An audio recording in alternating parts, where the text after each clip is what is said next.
Picture yourself standing at the edge of land no one in your group has ever seen. There is no map in your hand. There are no road signs, no weather forecast, no phone signal to check. No one knows if the river ahead leads to clean water or a swamp that swallows travelers. No one knows if the mountains hide a fertile valley or a stretch of nothing. One wrong turn could mean losing the way back. It could mean running out of water long before the next spring. It could mean winter arriving before shelter is found. It could mean never returning home again. Many of us today feel a flash of panic when our phone loses signal in a parking lot.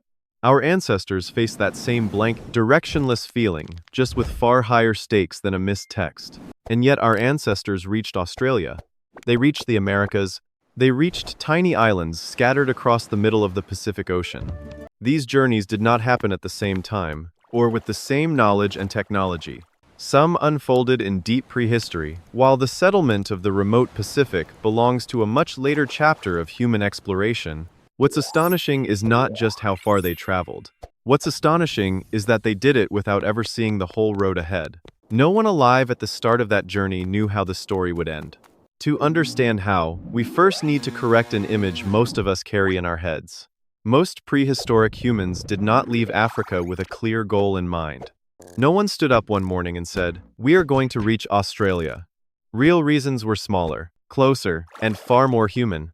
They followed herds of animals across open ground. They searched for better hunting grounds when the old ones grew thin. They pushed toward water sources during dry seasons. They moved away from harsh weather or a shrinking food supply. They left crowded valleys that could no longer support everyone. They were only widening the range their community already called home. Across one generation, the outer edge of a community's familiar range might shift only a few kilometers. Sometimes it shifted a few dozen kilometers, nothing more. No compass, no global destination, just a slightly wider home range than their parents had known. This does not mean people spent their lives inside a tiny circle. Hunters, gatherers, traders, and seasonal travelers could cover substantial distances and still return to familiar ground. What shifted slowly was the outer boundary of land a community knew well enough to use, remember, and pass on. But the next generation was born at that new edge of the world. For them, the unfamiliar land was simply home. They had never known anything else. Then that generation pushed a little further still. Across thousands of years, these small steps added up. They eventually closed the distance between entire continents. A massive achievement doesn't always require one person with a massive plan. Sometimes it's built by countless people, each solving one small piece of the journey. Multiply that pattern across thousands of generations, and continents start to look a lot closer together. No single traveler ever saw the whole map fill in. But even a short walk to the next valley requires knowing where to go. Without maps, what exactly showed them the way? Modern eyes look at wilderness and often see only chaos. Ancient eyes looked at the same landscape and saw signals everywhere. A river was never just water. It was a corridor leading toward food, toward animals, toward plants, toward other communities living nearby. A valley could be the easiest route through a mountain range. A coastline let people travel forward while always keeping a clear sense of direction. Footprints, droppings, and trampled grass revealed exactly where a herd had passed. Certain plants hinted at groundwater hiding just beneath the surface. The smell of wet earth carried on the wind could hint at rain falling somewhere out of sight. Insects swarming a certain way, or birds going quiet, could warn that a storm was building. The sun by day and familiar stars by night could help travelers stay oriented. Clouds, wind, ocean swells, and seabirds could hint at weather changes or land not yet visible.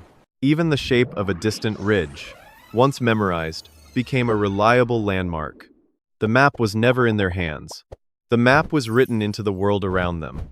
Having no information is not the same as not yet knowing how to read the information that's already there. Our ancestors had no directions on a screen, but they were trained, from childhood, to notice signs most modern people would walk right past. A child who grew up reading a landscape absorbed that skill, the way modern children absorb language. Still, no one person can discover and remember every one of these signs alone. One lifetime is too short to learn an entire landscape from scratch. Knowledge only becomes powerful once it's shared. One person might know exactly where a spring is hidden. Another might know which season that same spring runs dry. A hunter might track the seasonal movement of an entire herd. An elder might remember the time another group vanished after entering a certain range of mountains. Combine these fragments, and a community holds a map larger than any one mind could carry. That knowledge traveled through stories. It traveled through place names. It traveled through songs, through rhythm, through natural landmarks, through rituals. It traveled through journeys made alongside someone more experienced. It traveled through trade relationships between neighboring communities. Some cautionary stories may also have carried practical warnings about dangerous swamps, cliffs, or animals. A distinctive rock formation, once given a name, became a landmark every future traveler could recognize. The night sky itself could act as a calendar, telling a community when a river was likely to flood or a herd was likely to migrate. A sequence of familiar place names could help preserve the order of water sources along a route. In some oral traditions, a song or rhythmic sequence could preserve a route more reliably than a plain spoken list. We cannot recover the exact songs or stories used by most prehistoric communities, but knowledge tied to rhythm, landmarks, and repeated practice is easier for a group to preserve than an isolated list of directions. Children likely heard these stories repeated around a fire long before they understood why the details mattered. By the time they were old enough to lead a journey themselves, the route was already inside them. The greatest achievement was never one person remembering the way. It was a whole community keeping that path alive across many generations. Not every problem needs to be solved alone. One person may never hold the entire answer, but a group, together, can each hold the piece that matters most. That's a very different kind of intelligence than the one we usually celebrate. It's not the genius of a single mind, but the memory of an entire people. Still, no matter how well people read their environment, they could not walk across an ocean. Sometimes the geography itself had to shift before people could travel any further. During the ice ages, enormous amounts of water were locked away in massive sheets of ice. Sea levels dropped far lower than they sit today, by some estimates over 100 meters lower at their coldest point. That's roughly the height of a 30-story building, drained away from the ocean and frozen solid on land. Some coastlines grew wider, some straits narrowed. Land now buried beneath the ocean was exposed to open air. Human and animal populations could move through regions that are separated by sea today. These exposed regions were not empty of life, either. Grasses grew there, animals grazed there, and rivers still cut paths across them. Beringia is one of the clearest examples of this. It's a mistake to picture it as a narrow bridge that one group dashed across in a matter of days. It was a vast landscape in its own right, a place where people lived, hunted, and moved across many generations. They likely never framed it as crossing from Asia into the Americas. They were only continuing to live in a world that stretched further east than before. This story follows two very different openings: Beringia's exposed land, and later the maritime threshold, leading to Sahul. Beringia was land people could inhabit. The approach to Sahul was different because deep water gaps remained even when sea levels were at their lowest. Humans didn't conquer every obstacle through sheer will alone. They traveled farther when changing environments made new routes usable. Persistence doesn't always mean pushing forward no matter the conditions. Sometimes progress came from using a path while it was open, even without knowing why it had appeared. When the ice retreated and the seas rose again, many of these corridors quietly disappeared beneath the waves.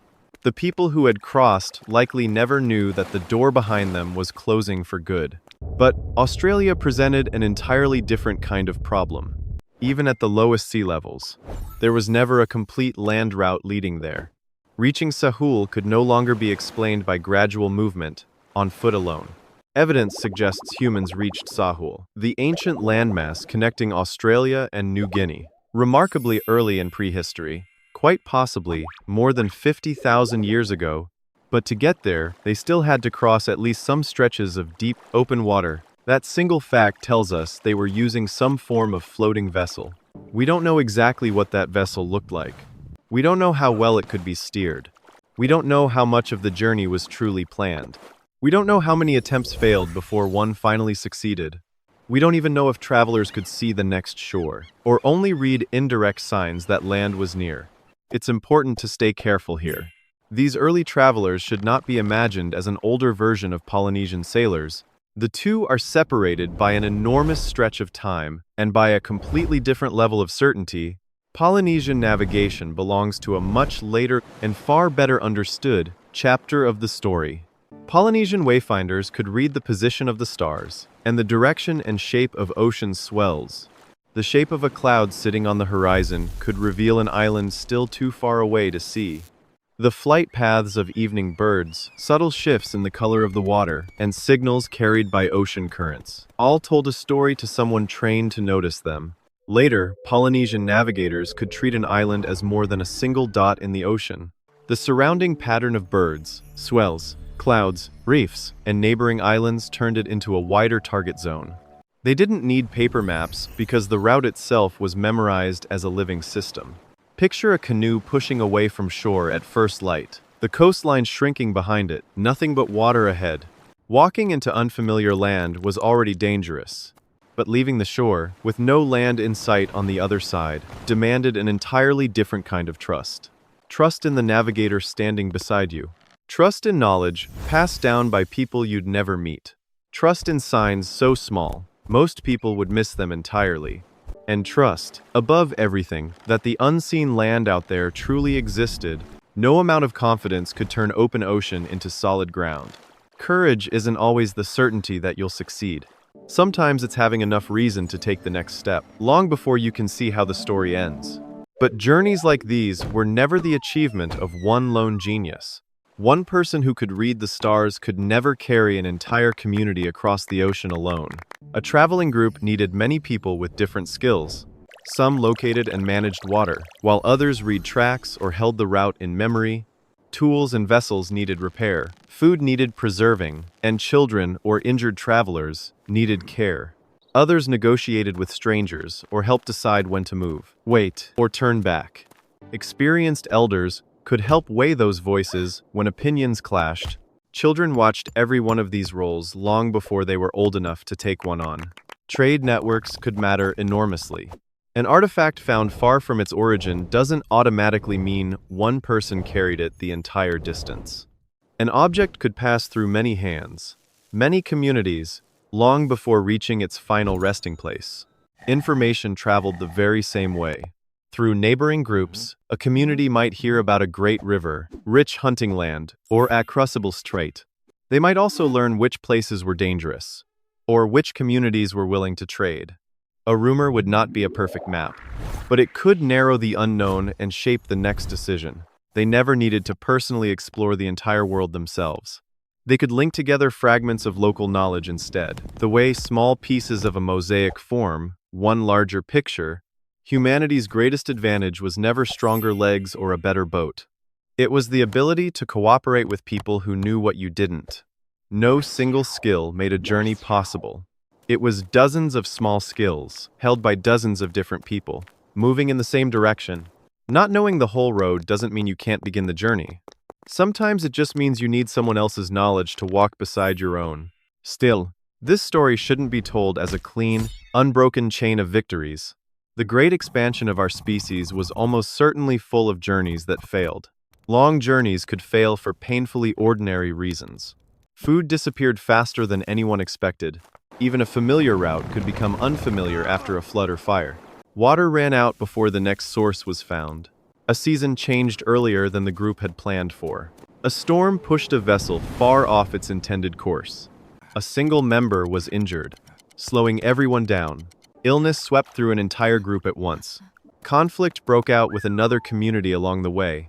One small misjudgment left a group with no way back at all. Somewhere, a fire that was supposed to be relit the next morning simply went cold. We tend to look at migration routes on a map as clean, confident arrows.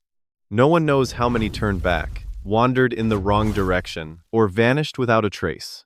Some may have arrived somewhere new but never built a lasting community. Others may have left behind too little evidence for archaeology to notice. Successful journeys left behind descendants, and a trail of genetic evidence. Failed journeys may have left behind almost nothing at all. That silence in the record is not proof that failure was rare. It may simply be proof that failure leaves fewer traces than success does. Humans eventually reaching nearly every habitable region on Earth doesn't mean every attempt succeeded. It means some communities survived, learned, and passed that experience forward. Failure doesn't automatically make a journey meaningless.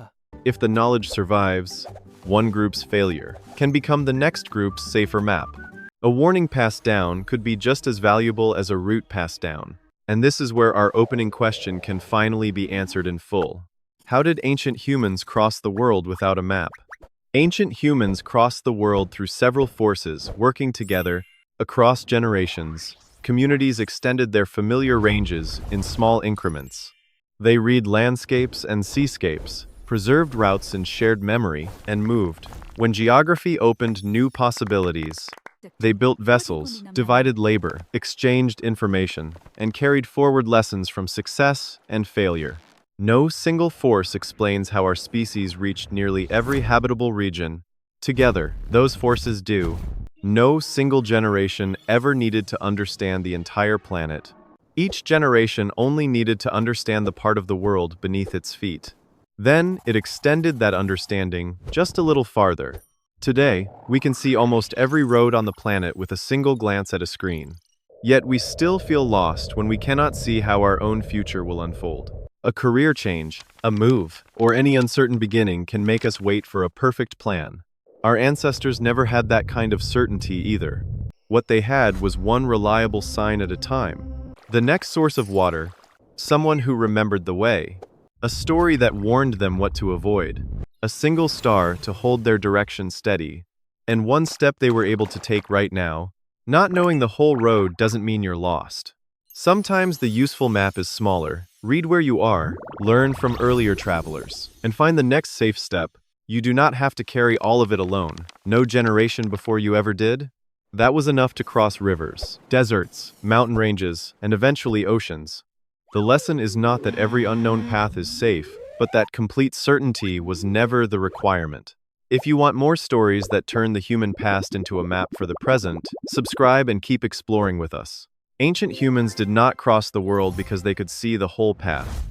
They crossed it because each generation knew enough to take the next step